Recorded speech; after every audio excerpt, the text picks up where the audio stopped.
नवल धारा है, नवल धारा है।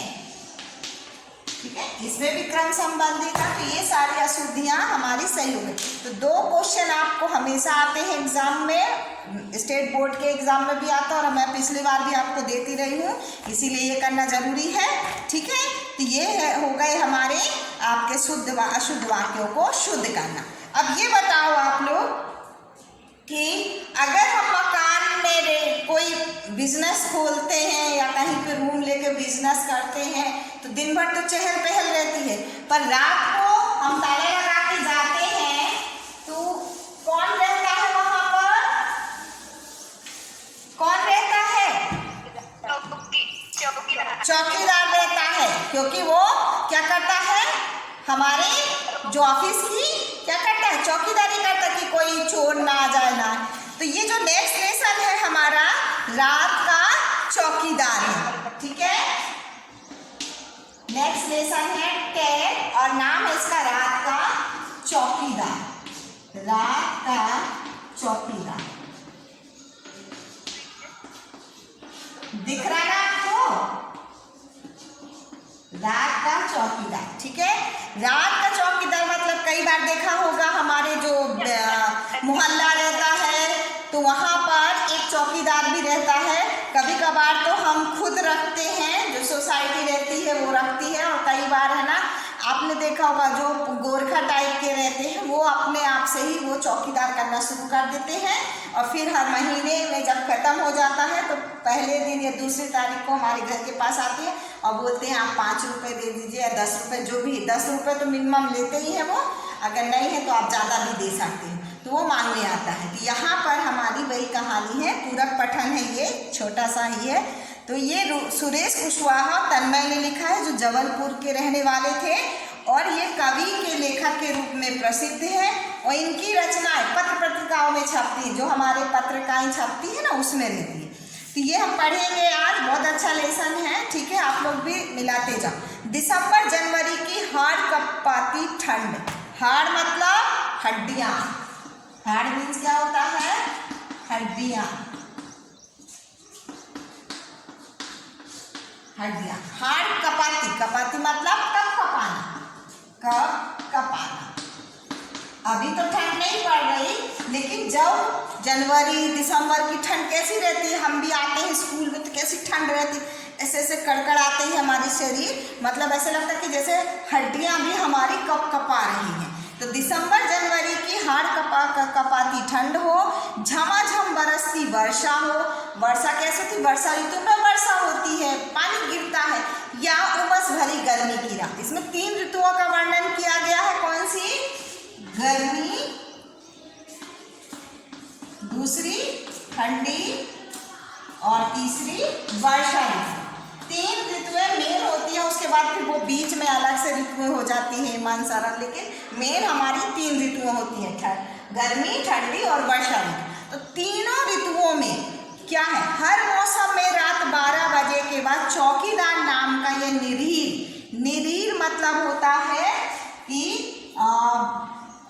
बेजुबान भी बोल सकते हैं या फिर भोला भाला देख सकते हैं, भोला भाला, भोला भाला। ठीक है, जैसे हमारे हम जानवरों को भी बोलते हैं, तो निरीर कहा गया, प्राणी सड़क पर लाठी ठोकते, सीटी बजाते, हमें सचेत करते हुए कॉलोनी में रात भर चक्कर लगाते रोज सुनाई पड़ता है। सचेत करना मतलब आवाज देना, आवाज देता है, आवाज देना कि तुम क्या करो, खबरदार रहो, खबरदार भी करना हो, एक तरह से खबरदार करना भी लिख सकते हैं, खबरदार करना, खबरदार करना। तो उसके पास कुछ भी नहीं रहता, एक सीटी रहती है जो सीटी बजाता है, एक डंडा रहता है ऐसे, उसी को खटखट करता हुआ लाठी ठोकते हुए और सीटी बजाते हमें कहता है जागते रहो, जागते रहो, और रात भर चक्कर लगाते यही आवाज़ सुनाई देती है। हर महीने की पहली तारीख को हल्के से गेट बजाकर खड़ा हो जाता है साहब जी पैसे, और मैंने बोला ना कि हर एक पहले महीने की पहली तारीख को वो कहा जाता है घर के सामने पैसे मांगने के लिए, साहब जी पैसे। कितने पैसे, वह उससे पूछता है। यहाँ पे भी हमारे चौकीदार एक जन के घर के पास गया, लेखक, यहाँ पे लेखक अपने बारे में बता रहे, उन्होंने अपने को वहाँ पर रखकर सोचकर ये लिखा है, ठीक है। कितने पैसे, वह उससे पूछता। साहब जी 1 रुपया रोज के हिसाब से महीने के कितने हो गए? 30 रुपये। एक दिन के कितने? 1 रुपये। महीने में कितने होते हैं? 30 दिन, तो कितने हो गए? 30 रुपये। आपको तो मालूम ही है ना। अच्छा एक बताओ, बहादुर, उस चौकीदार का क्या नाम था? बहादुर। महीने में तुम्हें कितने घरों से पैसे मिल जाते हैं? यहाँ पे लेखक पूछता है कि इतना बड़ा मोहल्ला है, आप जिस मोहल्ले में रहते होगे तो कभी गिनती करना, आपके मोहल्ले में कम से कम नहीं होंगे तो 50-60 के ऊपर ही घर होंगे, और वो हर एक घर के पास जाता है और वो पूरे मोहल्ले में क्या करता है? चौकीदारी करता है। तो यहाँ पर भी वो पूछते कि अच्छा ये बताओ 50 घरों में से कितने घरों में से तुम्हें पैसे मिले? अच्छा बताओ। साहब जी ये पक्का नहीं है, कभी 60 घर से, कभी 50 से, और कभी 30 त्योहारों पर बाकी घरों से भी कभी कुछ मिल जाता है। तो वो बोलता है कि ये पक्का नहीं है कि 50 घर है तो 50 घर से ही मुझे मिलता है, कभी 50 घर से भी मिलता है, कभी 60 भी मिल जाते हैं, और कभी 30 त्योहारों में कुछ घरों से स्पेशल दे दिया जाता है। इतने में ठीक ठाक गुजारा हो जाता है, जो भी मिलता है तो हमारा इसमें गुजारा हो जाता है। गुजारा होना मतलब होता है कि जिससे हमारा घर खर्च चल सके, घर खर्च चल सके। और एक तरह से कह सकते हैं कि जो ज़रूरत की चीज़ें होती है, मिनिमम ज़रूरत की चीज़ें हैं, वही पूरी होती है, उसके अलावा पैसा बचता ही नहीं है। एक्स्ट्रा जैसे बोलते हैं ना, एक्स्ट्रा पैसे बच जाते तो हम कुछ भी खरीद सकते, कुछ भी नहीं, सिर्फ उससे उसका गुजारा बस होता है, जिससे उसका खर्च चलता है। साहब जी ठीक है, पर कॉलोनी में तो 100 से भी अधिक घर है, 100 मतलब 100 से भी ज़्यादा है, फिर इतने कम क्यों मिलते हैं? तो फिर तुम उनके घर के सामने सीटी बजाकर चौकसी रखते हो। चौकसी मतलब निगरानी। हाँ, अब वो तुम्हें देते तो नहीं है, तो इसका मतलब तुम उनके सामने चौकीदारी नहीं करते, चौकसी नहीं रखते। उसने पूछा, हाँ साहब जी चौकसी रखना मेरी जिम्मेदारी। मेरी जिम्मेदारी क्या है कि हर एक घर की मैं क्या करूं? निगरानी रखूं, चौकसी रखूं। वो पैसे दे चाहे ना दे, मैं केवल पैसे के लिए काम नहीं करता, फिर उनकी चौकसी रखना तो और ज़रूरी हो जाता है। और जिन घरों से नहीं मिलता मुझे पैसा ले, तो उनकी तो डबल चौकीदारी करनी पड़ती। क्यों करनी पड़ती? यहाँ पे देखो, भगवान नहीं करे यदि उनके घर में चोरी वोरी की घटना हो जाए तो पुलिस फिर हमसे ही पूछती है। अगर मैंने वो चौकीदारी नहीं करी, ये कि इन्होंने पैसे नहीं दिए और मैंने उनकी चौकीदारी करना छोड़ दिया, तो अगर बाई चांस उनके घर में चोरी हो गई तो फिर पुलिस किसको पकड़ती है? सबसे पहले चौकीदार को पकड़ती है कि तू रात को चौकीदारी कर रहा था, तो तेरे रहते हुए इस घर में चोरी कैसे हुई? तो फिर हम पर झूठा आरोप लगा सकते हैं, झूठा आरोप भी लगा सकते हैं कि मैं इनको पैसे नहीं देते, हम ये चौकीदार को पैसे नहीं देते, तो इसीलिए क्या करवाई? चोरी करवाई। देखो यहाँ पे लिखा है, और वे हम पर झूठा आरोप लगा सकते हैं कि पैसे नहीं देते इसलिए चौकीदार ने ही चोरी करवा दी। ऐसा पहले मेरे साथ हो चुका है साहब। ऐसा क्या है? ऐसी घटना मेरे साथ हो चुकी है कि जिस घरों से मुझे पैसे नहीं मिले, मैंने उनकी चौकीदारी नहीं करी और वहाँ चोरी हुई, तो मेरा ही नाम वहाँ पे लगाया गया है। ठीक है, अच्छा ये बताओ, रात में अकेले घूमते तुम्हें डर नहीं लगता? अब रात कैसी होती है? रात में तो कोई नहीं निकलता, सुनसान रहता है, और चौकीदार निकलता है। मेरे को भी बहुत रात में डर लगता, मैं नहीं जाती कहीं बाहर। आप जाते हो क्या? जाते क्या बाहर घूमने रात को 12 बजे अकेले? नहीं। हाँ, डर लगता ना, कहीं भी कोई भी दारू पी के भी लोग फिरते रहते हैं, गुंडे मवाली घूमते रहते हैं, डर लगता। और रात को कोई देखता भी नहीं है। दिन के तो आदमी कहते नहीं अगर चोरी करे तो पकड़ में आ जाता, रात को कौन देखेगा? मार के डाल दिया, पता ही नहीं चलेगा। तो इसी तरह डर क्यों नहीं लगता साहब जी? दुनिया में जितने जिंदे जीव है, जिंदे मतलब जिंदा जीव है, तो सबको किसी ना किसी से डर लगता है। बड़े आदमी को भी डर लगता है, जिनके पैसे हैं उनको भी डर लगता, जो गरीब है उनको भी लगता है। तो फिर हम तो बहुत छोटे आदमी हैं, कई बार नशे पत्ते वाले गुंडे बदमाशों से मारपीट भी हो जाती है। अब उसने भी बोला कि कई बार नशे करने वाले मतलब शराबी जुआरी जो रहते हैं ना, रात को पी के घूमते रहते, तो उनसे कभी उसकी मारपीट भी हो जाती। शरीफ दिखने वाले लोगों से झिड़कियाँ मतलब होता है जैसे हम डांट डपट देते ना, डांटना डपटना, डांट और डपटना। शरीफ मतलब अच्छा इंसान, अच्छा आदमी भी बोल सकती है, अच्छा आदमी। तो कई बार है ना शरीफ इंसान से क्या मिल जाती है, डांट डपट भी हो जाता है। अच्छे से रहा करो, मेरे घर की ज़्यादा तुम चौकसी किया करो, मेरे घर के आम में सीटी ही नहीं बज जाती, आप चल जाती हो। दुत्कार मतलब भगाना। दुत्कार मतलब क्या होता है, भगाना। और दुत्कार का अपोजिट वर्ड क्या आएगा, दुत्कार का सत्कार। क्या आएगा, सत्कार मतलब स्वागतम करना, दुत्कार मतलब भगाना, गेट आउट करना। इंग्लिश में बोलते हैं ना, गेट आउट हो जा मेरे घर से। फिर धौंस मिलना तो रोज की बात है। हाँ, धौंस मिलना यहाँ पे मुहावरा है हमारा, धौंस जमाना होता है, धौंस जमाना। इसका अर्थ क्या होता है, रौब जमाना। रौब जमाना भी बोलते हैं, रौब जमाना, या अपनी ही बात मनवाना। कई होते हैं ना, जैसे बड़े भाई बहन हो गए तो कुछ भी होता तो वो उनकी ही चलती घर में, बोलते मैं बड़ा हूँ ना तो मेरी ही धौंस चलेगी घर में, मेरी ही बात मानी जाएगी। तो वही है धौंस जमाना, मुहावरा है ये हमारा मुहावरा। यह अर्थ है रौब जमाना में अपनी बात मनवाना कि उसी की चलेगी। ठीक है, तो रोज की बात है। अच्छा बहादुर, सोते कब हो? वह फिर प्रश्न करते हैं लेखक कि ठीक है रात भर जागते हो पर सोते कब हो? तो बोलता है साहब जी रोज सुबह 8-9 बजे एक बार कॉलोनी के चक्कर लगा कर तसल्ली कर लेता हूँ कि सब कुछ ठीक है ना। तसल्ली कर लेना मतलब क्या होता है, चैन की सांस लेना।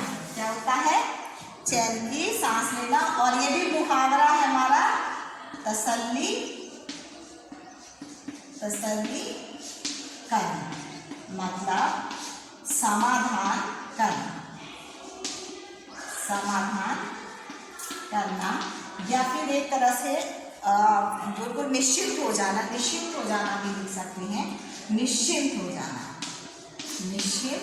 होना कि सब कुछ ठीक ठाक है, अब मैं जाके सो सकता हूँ। फिर सब कुछ ठीक है, फिर कल की नींद पूरी करके और आज रात फिर जागने के लिए आराम से अपनी नींद पूरी करता हूँ। अच्छा साहब, अब आप पैसे देंगे कि मैं अगले घर में जाऊँ? आप मुझसे सवाल पूछे जा रहे हैं, पैसे देंगे। अरे भाई अभी तो तुमने ही कहा जो पैसे नहीं देते उनका ध्यान तुम्हें ज़्यादा रखना पड़ता है, तो अब मेरे घर की चौकसी भी तुम्हें बिना पैसों की करनी पड़ेगी, समझे क्या? यहाँ पे लेखक ने उसके साथ फिर मजाक किया थोड़ा सा कि मैं नहीं देता तो मेरे घर की चौकसी और ज़्यादा करोगे। जैसी आपकी इच्छा साहब जी, चौकीदार अगले घर की ओर बढ़ने लगता है, यानी बढ़ गया। तो मैं सोचता हूँ, इसके बाद लेखक कहते हैं मैं सोचता हूँ कि बिना किसी ऊपर दबाव अथवा नियंत्रण से एकाकी रूप से इतनी जिम्मेदारी से अपना कर्तव्य निभाने वाला, हमारी सुरक्षा की चिंता करने वाला, निष्कपट भाव से करने वाला यह रात का रखवाला स्वयं कितना असुरक्षित और अकेला। फिर लेखक जी सोचते हैं कि देखो ये बिना किसी ने अपॉइंटमेंट नहीं किया है इसको। अभी तो लोग बताए ना कि अभी सोसाइटियों में तो लोग करने लगे हैं, पर पहले के लोग नहीं करते थे। वो गोरखा लोग आते थे, कोई भी वो करने लगता था अपने मन से, उनको अपॉइंटमेंट नहीं करते थे। और रात को केवल मैंने बोला भी उनके पास कोई हथियार भी नहीं रहते, एक डंडा रहता था, बाकी सीटी और कुछ भी नहीं, कोई भी आके मार सकता था। और हमारी सुरक्षा की चिंता करते थे कि कहीं उनके घर में कुछ हो ना जाए, और बाई चांस कभी कुछ प्रॉब्लम आती है तो ये लोग मदद भी करते हैं। तो ये कितना असुरक्षित और अकेला है। मैं रात भर ऊहापोह में मतलब असमंजस में रहा, असमंजस में रहना। सोचता हूँ कि सोचती हूँ ये अच्छा है कि नहीं है, मैं इसको पैसे दूँ कि नहीं है, इसी तरह मैं रहा। तो मुझे ठीक से नींद भी नहीं आई। सवेरे उठने तक मैं निर्णय ले चुका था। मैंने चौकीदार को बुलाया और उससे कहा कि मेरे घर की चौकसी करने का तुम्हें पूरा मेहनताना देंगे। मेहनताना मतलब जो उनकी वेतन है, तनख्वाह है, वो पूरा पेमेंट देंगे। और चौकीदार ने सलाम किया और चला गया। फिर चैन की सांस ली और उसके प्रति श्रद्धा बढ़ गई। ठीक है, तो ये हमारा लेसन कंप्लीट हो गया। अब इसमें आपके पीछे देखो एक्सरसाइज दी गई है, पेज नंबर 36 निकालो, पेज नंबर 36। ठीक है, अब यहाँ पे चौकीदार से मारपीट करने वाले लोगों के जरा बताना तो कौन कौन मारपीट करता था। फर्स्ट वाला कृति पूर्ण करना है हमको, जल्दी बताओ। चौकीदार से मारपीट करने वाले लोग कौन कौन थे? अब भी जस्ट पढ़ा हमने, बताओ जल्दी से। चौकीदार से मारपीट करने वाले कौन कौन से लोग थे वो हमको इस बॉक्स में भरना है। पहला क्या है बताओ जल्दी से। पहला है आकृति पूर्ण कीजिए। हाँ पूर्ण कीजिए। कौन है पहला बताओ जल्दी से, कौन है? बदमाश लोग थे ना। पहला पॉइंट क्या है? बदमाश लोग। फिर सेकेंड क्या था? सेकेंड पॉइंट क्या था? और मैंने क्या बताया, रात को कौन घूमता है? नशा करने वाले लोग, नशा करने वाले लोग। अब आया थोड़ा थोड़ा आ रहा होगा आपके दिमाग में, थर्ड कौन सा है? और कौन घूमता है रात को? गुंडे, गुंडे लोग। और लास्ट हमारा फोर्थ का है, कौन है? जुआरी। जुआरी क्या करते हैं? पत्ते खेलते हैं ना, पत्ते खेलने वाले लोग। इनको क्या बोलते हैं हम शॉर्टकट में, वन लाइन आंसर में क्या बोलते हैं? जुआरी, जुआरी। आवाज नहीं आ रही? लोग आते हैं, नशा करने वाले लोग आते हैं, गुंडे लोग आते हैं और पत्ते खेलने वाले लोग, जो हम क्या बोलते हैं? रात जुआरी बोलते हैं। ठीक है, फिर इसके बाद है सेकेंड वाला है, नीचे दिए गए अनेक शब्दों के लिए एक शब्द में आंसर देना है। ठीक है, वन लाइन आंसर देना हमको। रातों में सड़क पर लाठी ठोकते, सीटी बजाकर पहरा देने वाला कौन होता है? चौकीदार। होता है कि नहीं होता? सेकेंड है अपनी जिम्मेदारियां व कर्तव्य निभाने वाला, वो भी हमारा चौकीदार होता है। तो इसी तरह हमारा क्वेश्चन कंप्लीट करना है। तो आपको 5 और ऐसे वाक्य ढूंढना है जिसका आंसर क्या होगा? हमारा चौकीदार होगा। ठीक है, अब घटना के अनुसार वाक्यों को उचित क्रम में लगाकर लिखना है। ये आपका होमवर्क है। क्या है? होमवर्क। ये होमवर्क है। घटना के अनुसार, घटना के अनुसार, घटना के अनुसार वाक्यों का उचित क्रम लगाकर लिखिए, लगाकर लिखिए। ये आपका होमवर्क है। यहाँ पे आपको 3 सेंटेंस दिए गए हैं। पहला है ऐसा करने, ऐसा पहले मेरे साथ हो चुका है। ऐसा पहले मेरे साथ